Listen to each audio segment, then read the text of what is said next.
insurance consultant got 2 life sentences today for the murders of the Sussex newlyweds Harry and Nicola Fuller. Hove Crown Court heard that Stephen Young shot them in cold blood as they tried to dial 999 for help. Robert Hall has the full story. Harry and Nicola Fuller had been married just 6 months. Their deaths a year ago stunned the quiet East Sussex town of Wadhurst. On that February morning, Mr. Fuller's business associate Stephen Young had come to the house with the intention of robbing the Fullers to pay off his debts. Once there, he shot Harry Fuller in the back, killing him instantly. Badly wounded Mrs. Fuller managed to dial 999 before she died.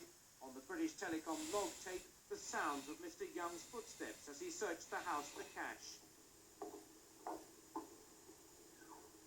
But unknown to Mr. Young, his victim had secretly recorded a conversation arranging the meeting in Wadhurst. Detectives were able to identify Mr. Young's voice, the more distant of the two. How are you doing? Very well indeed. It couldn't be better, Steve. I popped over last night to see you. What time? I was at the gym. There were some lights on, but I'm not. Right. See you in the morning, my darling. 8 o'clock. Bye. The arrangement on it was to see Harry Fuller at 8 o'clock the following morning, which we know was short before his death, so it obviously became extremely significant and very important that we found the man who made the call. That evidence supported by security video, which showed Mr. Young's car passing on its way to the Fullers. During the 3.5-week trial, Young had been accused of committing cold, calculated murder. Today, he simply shook his head as the verdict was returned. A decision greeted with loud cheers from members of Mr. Fuller's family seated in the public gallery. He's a beast. When I think of the last thing she saw was that man standing in front of her. Oh dear. Oh, such a beautiful girl to be destroyed by him. Tonight, Sussex police said they now know Harry Fuller had often exaggerated his wealth and that he may have inadvertently contributed to tragedy by awakening his killer's greed. Robert Hall, News at 10, Sussex. Inflation fell last month, but not by as much as was expected, and hopes of an early interest rate cut evaporated.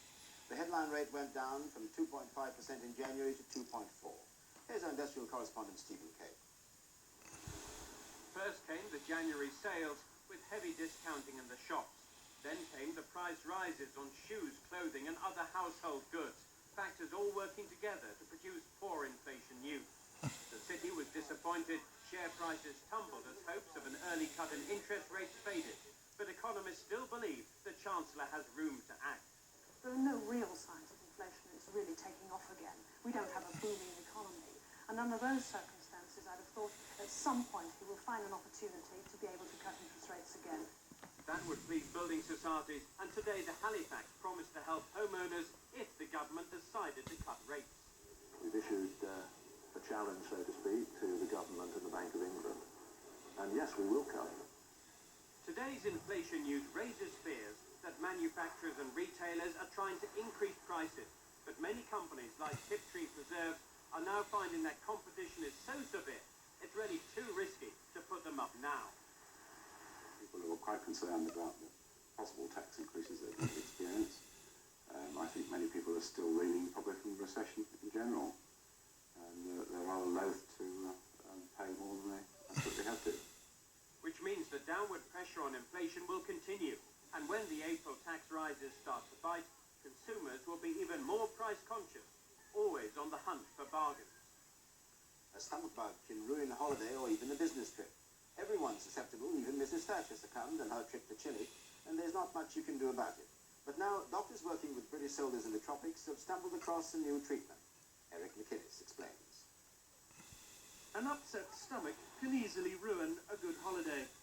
The British abroad tend to stick to what they know in the hope of warding off gastric complaints. But more scientific help could now be at hand from a most unusual source. In the jungles of Belize, the British Army has tested a new treatment. An existing antibiotic, ciprofloxacin, was given to soldiers who fell ill. One dose reduced the severity of the symptoms. The idea for the treatment was given to the army by a doctor who had tried it on himself. By reducing the number of organisms in our gut, we can actually reduce the symptoms to a substantial degree without necessarily getting rid of the bug completely. And then our own body's defences take over and finish off the job. But GPs are wary about prescribing the drug, especially to patients who may take it merely as a precaution before they head for the sun. This is a responsibility for the individual to take on, so I think the doctor would almost certainly want to prescribe this on a private prescription for which the traveller would pay. If further research confirms these early findings, many holiday makers will be able to shortcut the distressing symptoms that could wreck the highlight of their year. Soccer news, a hat-trick from Scott Oakes won Luton the place in the FA Cup semi-finals. They beat West Ham 3-2 and will now play Chelsea. The match winner came from a solo run by Oakes from the halfway line. And finally, the home of Scottish football reopened for business tonight against Holland. For 2 long years, Hampden Park had been closed for a refit, and its famous Hampden Roar silenced. Our Scotland correspondent Hugh Pitt reports. A famous stadium alive again tonight. Even a typical Glasgow downpour couldn't dampen the new rendering of the Hampden Roar. But still not quite like it was in the old days. Law's header found the net and up went the Hampden Roar.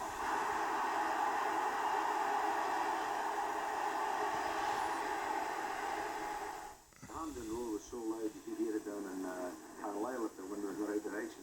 It was a fantastic noise. If you were winning, it was great. If you weren't winning, it was just a good... as I say, it was a tremendous place to play. It's known as a home of football, and that's the real state. This is the way it was in Hampden's heyday, 1937, the Scottish Cup final. In the same season, almost 150,000 packed these terraces to see Scotland beat England, an all-time record for any match in Europe. Football historian Bob Crampsey was there that day. You couldn't get your arms above your head. And I think the really alarming thing, thinking back now, was when you left the ground afterwards. Quite often, your feet were off the ground and you were being borne along in this tidal wave. By the final whistle tonight, the tide had turned against Scotland, a 1-0 defeat by Holland. They may have spent £12 million on a new-look stadium, but it's still the same lament. Money doesn't matter when great Scottish players are born, not bought. QPM News at 10, Hampden Park. And that's it tonight from all of us here at ITN. Good night.